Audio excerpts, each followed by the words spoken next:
भाइयों, द्रौपदी के चीर हरण का रहस्य आप लोगों के समक्ष प्रस्तुत है, जिसमें भगवान जो है द्रौपदी का चीर हरण होते समय चीर कैसे बढ़ाते हैं। द्रौपदी जो है जमुना स्नान के लिए गई। बहुत सुंदर कथा है, ध्यान से सुनिएगा। नहाते समय उसकी दृष्टि कुछ दूर स्नान करते एक साधु पर पड़ी। उनके शरीर पर केवल एक लंगोटी मात्र थी। दूसरी लंगोटी बदलने के लिए किनारे पर रखी थी, पर हवा का झोंका आया और वह दूसरी लंगोटी उड़कर पानी में बह गई। दुर्भाग्य से भीगी हुई लंगोटी भी पुरानी होने के कारण उसी समय फट गई। तन ढकने में भी अड़चन खड़ी हो गई। प्रकाश फैलने लगा। स्नान करने वालों की भीड़ बढ़ती जा रही थी। साधु का असमंजस बढ़ा। वह निर्लज्ज बनकर कैसे खड़ा रहे। उसने दूर पर उगी एक छोटी सी झाड़ी के नीचे अपने को छिपा लिया। जब रात हो जाए तब अंधेरे में अपने स्थान पर जाने का उसका इरादा था। द्रौपदी ने सारा दृश्य देखा और साधु की कठिनाई को समझा। उसने सहायता करने की बात सोची। उसके पास दूसरी धोती नहीं थी। आधी फाड़कर अपना शरीर किसी प्रकार ढक लिया और जो आधी बची थी उसे लेकर उस झाड़ी के समीप पहुंच गई, जहां निर्वस्त्र साधु छिपा हुआ था। द्रौपदी बोली, पिताजी, आपकी कठिनाई को मैंने समझा है।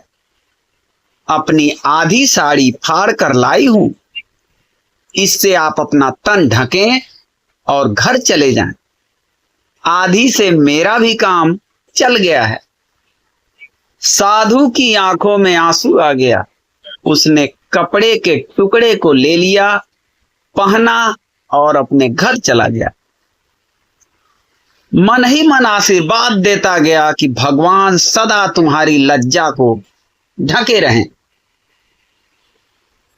बात बहुत पुरानी हो गई। द्रौपदी को पांडव जुए में हार गए। दुशासन उसे भरी सभा में नंगी करने के लिए उतारू हो गया। द्रौपदी के अपशब्दों का बदला लेने के लिए वही सूझी थी।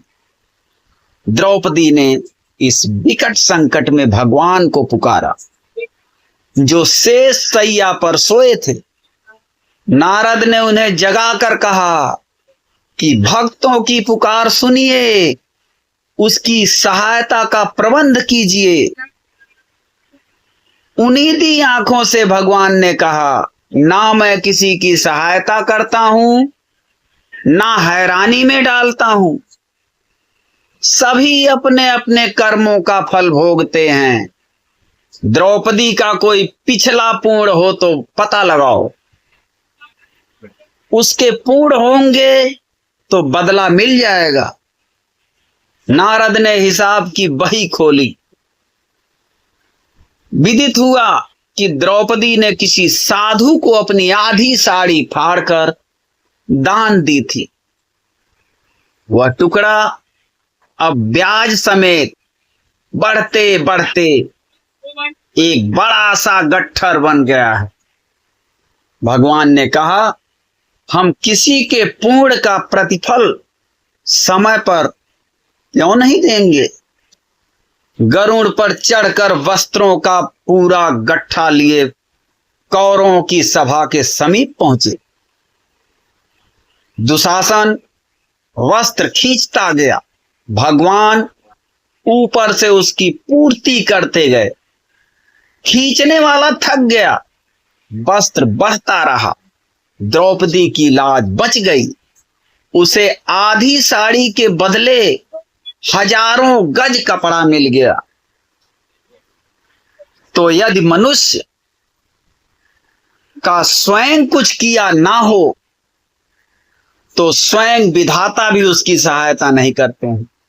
इसीलिए मित्रों, भविष्य में मैं अपनी रक्षा के लिए, अपने बचाव के लिए, भवसागर पार के लिए इस वर्तमान समय में दान पुण्य करना बहुत ही आवश्यक है। जो भी हम दान पुण्य करते हैं उसका प्रभु ब्याज सहित उसे लौटाते हैं। चाहे वो कर्म अच्छे हो तो भी ब्याज समेत, बुरे कर्म हो तो भी उसे ब्याज समेत दंड देते हैं। इसलिए अच्छे कर्म को करिए, गिरते को उठाइए और सेवा कीजिए, जरूरतमंदों की सेवा कीजिए। बस आज के लिए इतना ही। आप सभी को श्रावण मास के अंतिम सोमवार की ढेर सारी शुभकामनाएं। आज एक कथा आपको कैसी लगी कमेंट बॉक्स में अवश्य बताएं। फिर मिलते हैं ऐसी ही धार्मिक कथाओं के साथ। तब तक के लिए हर हर महादेव, जय महाकाल।